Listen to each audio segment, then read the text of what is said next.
That's my little hula dance. Welcome to chess, ladies and gentlemen. Malika Young Pak dot inside my chest, ladies and gentlemen.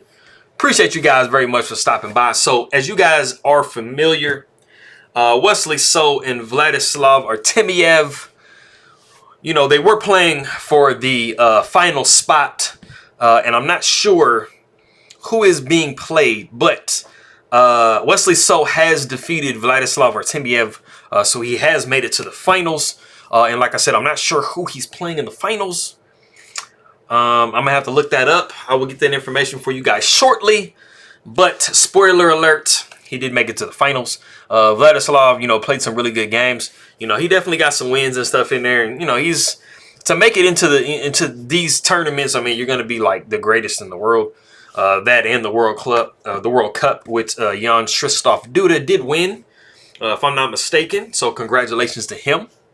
But yes, so this is the round 5, game 1 between these two players, and it has some pretty interesting ideas in it. And for all of my people that are from the Philippines, I will say mabuhay to you. Kamusta na? Aking makaibigan. Almusal tayo. Magandang umaga, magandang hapon, magandang araw. Masaya Koma Kitty Kamuli. Appreciate you guys very much for stopping by, taking a look at my stuff. Anybody who is coming from Russia, I would say Dubre Otra, Privyet, Kakadela, Spasibo for coming by and taking a look at my stuff. I appreciate you guys very much. As always, Assalamu alaikum to anybody else from around the world. I'm just saying peace be unto you. If you're not familiar with Arabic, appreciate you guys very much. But if you guys are ready to go, let's take a look and see what we have for this game. Bam. All right, so knight comes to f3. So we do start with the ready, but, you know, usually when you go knight to f3, it transposes into something else. We have d5, g3, so automatically now we are in the King's Indian. We have knight to f6, we have bishop to g2, and then we do have c5. So we have the King's Indian attack. As you guys remember me saying before, you know, you can pretty much do this type of a setup for black or for white, but when you're doing it as white, it's called an attack. And when you're doing it for black, it's called a defense. Just mostly because, you know, white goes first. So it's like they kind of have the ability to kind of steer the game, you know, in the direction that they want it to go in. So we do have the King's Indian attack, and this is the Sicilian variation with c5 coming. So we do have castles by white. Knight comes to c6. We have d4. We have e6, b3, bishop to e7. We have bishop to b2, castles by black, knight b to d2, pawn takes d4, knight takes d4, knight takes d4, bishop takes d4, bishop to d7, and we do have c4. So for those of you that do play like Queen's Gambit Declines or like maybe some Slav type stuff or, you know, some Catalans, like I'm personally a Catalan player, you know, this position actually looks very familiar to me, even though it doesn't come from the same move order. I am very, very familiar with fianchettoing my my kingside bishop, you know, having my knight to f3, and then also doing a fianchetto situation over here. You know, it usually comes as a result of me playing some type of Catalan where maybe like b6 will come, like c6, b6, stuff like that. You know, you have the ability to kind of do this double fianchetto thing. So, you know, I could actually jump into the position and play, I think, are pretty all right. But we have bishop coming over to c6, so we kind of have like a French defense Rubinstein, like Fort Knox type situation coming up. Rook comes over to c1, very common move. Rook comes over to c8, just contesting that file as well. Pawn takes d5. We have bishop takes d5, rook takes c8, queen takes c8, and then we have bishop takes f6. And this is the novelty of the game. So, you know, of course, the first time we've ever seen it. If we actually, okay, so we'll go a little bit forward. So bishop takes f6, bishop takes f6, bishop takes d5, pawn takes d5, and then we have knight to f3. So, you know, we have a knight against the bishop in a pretty open position. So it kind of seems to be favoring black a little bit, but you do kind of have this isolated pawn on d5. So you kind of have to play, you know, kind of delicately a little bit. But if we actually back up, after we saw queen takes c8, the move that we actually saw in the past, and it's actually the best move in the position. And me as a Catalan player myself, this move is very, very thematic as far as Catalans are concerned. And it is E4. So E4 has been seen before. And the only games in the database with this exact position see E4. But like I said, I mean, when I'm playing my Catalans and stuff like that, a lot of the times, you'll go like knight F to D2 just to clear the space for this bishop. Maybe even rook to E1, and then this E4 push is like very, very common that you'll see in those positions. So E4 automatically stood out to me before I even, realized what novelty we had. But like I said, we did get into this position here with knight to F3. We see queen to F5. We're just trying to make sure that we defend this pawn, and we're good to go. So queen comes to D2. We see rook to C8. We have queen to E3. And this is throwing a little attack on this pawn over here. So it's a slight little bit of an issue. So we do have D4. Knight takes D4, which actually does give a pawn away.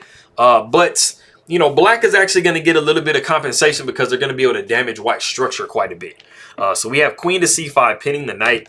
So the knight comes back to F3. We see queen takes E3, pawn takes E3. And as you guys can see, yes, white is up a pawn, but, this is not the best structure ever to have. I mean, you have these double pawns here in the center of the board. So it's kind of restricting your king's movement just a little bit. And you guys will see that in a minute. But we have rook down to C2. King comes to F2. We see H5. Rook comes to D1. Rook takes on A2. Rook to D7. We have B6. Rook comes to B7. We see rook to A5. Knight comes to D4. And then we actually see rook to D5. And, of course, white would love to see bishop takes D4. And then you have pawn takes D4. And not only have you gotten a passed pawn, but this, completely improves your structure. And now you actually have some nice threats going on with this pawn over here. So we don't see that. Like I said, we do see rook to D5. Knight comes to C6. We see rook to F5 with check. And like I said, that's kind of where these pawns are coming in because it's really, really blocking the king's ability to try to make any progress forward. So yes, you are up a pawn. Well, not at the moment, you're not up a pawn anymore, but you were kind of up a pawn as white, but it wasn't like the best possible scenario. So the king comes over to G2. We see rook over to B5, attacking the pawn. So we do raise the pawn up to B4. We have A6. Rook comes to A7. We see bishop to G5, threatening this pawn. This actually is a little bit annoying because, you don't really want to go king to F2 because you're going to be looking at, something like this. You're going to be looking at rook here, and then now you're forced away from the pawn. So you're just going to be given a pawn. You might win this one, but, it's still, pretty unclear. So we do push E4. Bishop comes down to D2. Now we're double attacking this pawn over here. So as you can see, black, they're getting quite a bit of, quite a bit of play. So rook takes on A6 is like, hey, if I'm gonna lose a pawn, I'm gonna go ahead and get a pawn in exchange. Bishop takes B4. Knight down to D4, counter attacking this rook. We see rook to E5. Rook takes B6. Bishop to C5, and this move can actually be pretty annoying, but white does have the ability to check. So that is what we see. We see rook to B8 with check. King comes down to A7. We see knight down to F3. And you definitely don't want to fall for this because you're going to be crying all the way home with this fork here. This is not pleasant. So we actually see rook to E7 first. We see rook down to B5. So as you can see, both sides are just really trying to kind of counterattack. And where is that? Okay. They're trying to counterattack. They're trying to pick at any little thing that each other has. White does currently have an extra pawn, but like I said, it's not the greatest pawn in the world. If you could kind of move this pawn over here or something like that, then you'd be looking a lot better. So the rook comes over to C7, defending the bishop. We see knight to G5 with check. King comes to G6. We see knight down to H3, and now we're trying to redirect the knight to a better square here. So we see king to H6. Knight comes to F4. We see G6. We have E5. Bishop comes back to A7. We see king to F3. So now we kind of see white is starting to kind of get into the game a little bit. As far as their king is concerned, they're not stuck all the way in the corner here anymore. So rook comes down to C3 with check. We see knight to D3. Of course, we don't want to pull one of these and, get one of these rolling. So we do see knight to D3 just blocking. And, of course, you know, these light squares, and that's the thing when you're playing against the bishop, like assess what color it's on, and then you pretty much have a lot of safety on the opposite color. So this knight knows that once it comes back to block, it's not going to get like attacked any further. So this is a very safe square. So rook does come back up to c7. We see rook to a5. King comes to g7. We see rook to a6. Bishop comes down to d4. And now something needs to give a little bit, because I mean you have the ability possibly to maybe bring the rook down here and pin this knight and just kind of just win this pawn freebie. So we do have e6 and we actually have f5. And unfortunately f5 is actually a blunder. It actually gives white the ability to play a really nice move with a really nice idea behind it. So if you want to go ahead and pause the video and see if you can spot the really, really nice move for white, go ahead and do so. Okay, cool. So the thing that you want to like understand about the position is the fact that you have the ability to swing rook to d6. So if you did guess rook to d6, that is the like major idea in the position. But it goes a little bit deeper than just saying, hey, I want to attack this undefended bishop. It's a real deep, calculation and like understanding that's going behind this move. So it might, like I said, it might seem like you're just kind of placing an attack on this undefended bishop, but it's a lot deeper than that. So if you did find rook to d6, maybe even if you don't know the ideas behind it, at least you successfully are attacking an undefended piece, which is something that as long as you're good, you should always do. But the main idea behind the situation is now it is not about this bishop. It's about the fact that you have the ability to now check the king on d7 and trade these rooks and get yourself into a position where you can queen a pawn. And the problem is, let's just say, for example, like, white just plays like, something like this, which is like a really horrible, like, it's not necessarily horrible, but I mean, it's just whatever. Anyway, so we would check here on d7. The rooks would have to exchange, and then now you're having to kind of go back and and say, which is pretty much what we would see if you play a better move. But the idea is this king is not influencing this queening square at all, so you basically have to save the day with your bishop. So if we had a situation after rook to d6 where, let's say, you went bishop back to a7, just like, hey, let me just get back. You're pretty much going to transpose into the same position we had a second ago. Rook to d7 with check, rook takes d7, pawn takes d7, then bishop to b6. And you might think that this is, saving the queening square, but unfortunately, white has just too much of ability to protect it. So you would have knight to e5. King would probably come to f6. You see knight to c6, and as you guys can see, this is completely like covering this square. And then king would come to e6, just trying to get in the vicinity of things. But, like I said, this king is not going to be influencing this queening square. So what you're automatically probably going to do is go ahead and just promote to a queen, force the bishop off the board. And now you just have an entire piece, and this is just completely winning. But if you wanted to be funny, I thought this was something that was kind of interesting.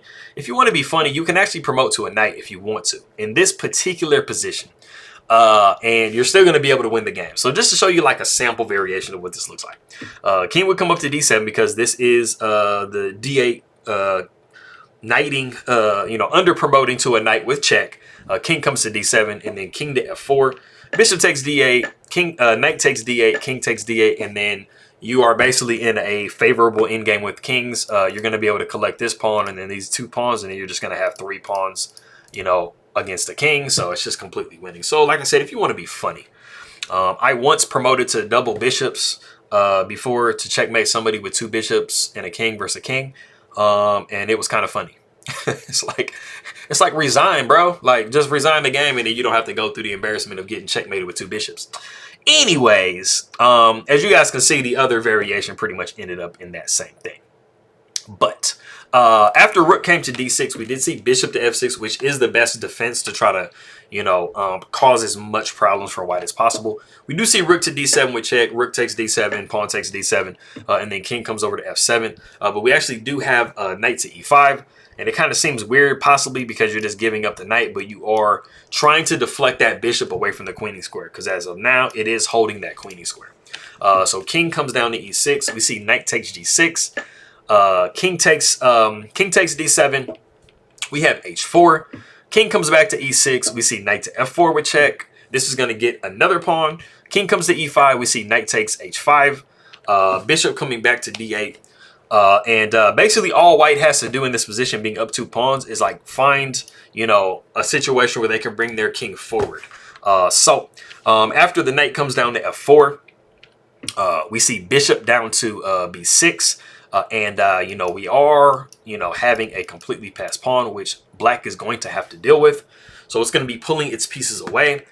We see knight down to d3 with check. King comes to d5. And then now we get the opportunity to bring the king into the game. Or get the king is already in the game, but bring it up further. Bishop comes to e6, and then we see king to g5. And it is in this position, unfortunately, that Wesley So does resign the game. Like I said, you are just in a position to where, you know, you're going to be pulling white's pieces away with, you know, the deflection with this pawn. So the bishop at some point is going to have to come and get on this diagonal, or you're going to have to basically just be on on g8 with the king.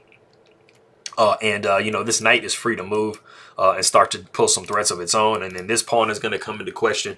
I mean, once this pawn drops, you literally have nothing standing in the way of any of these pawns. It's just too overwhelming of an endgame to try to win. So that is that game. It's a little bit long. It was like almost 60 moves. So the next game that I'm going to show, I already have it in the books. I already have it in the queue waiting. It is going to be much shorter. So, you know, hopefully I get around 12, 13 minutes. But let me go ahead and get these good morning to my people in the Philippines. So, maanyong buntag, mayad na agahan, naibag na bigat, masantos ya kaboson, morhe na aga, buenos dias, maanyong aga, mapia na uma, kapian kapu no dios, mayap a abak, mapia agay, and I think... Yes, I said that right. But mayad na aga is it. Mapia agay, mapia kapapita, my big abu kla, marajana buntag, maria may nat, malpay na aga, kasanyangan si ilabi, salam, assalamu alaikum, merci. Appreciate you guys very much for stopping by. Spasibo to anybody that is coming from Russia. Maraming salamat po sa nanunood ng aking mga video, aking mga kaibigan. Makita tayo mamaya. Paalam, and I will be working on getting some more phrases in Tagalog, so look forward to that, and I will see you guys next time.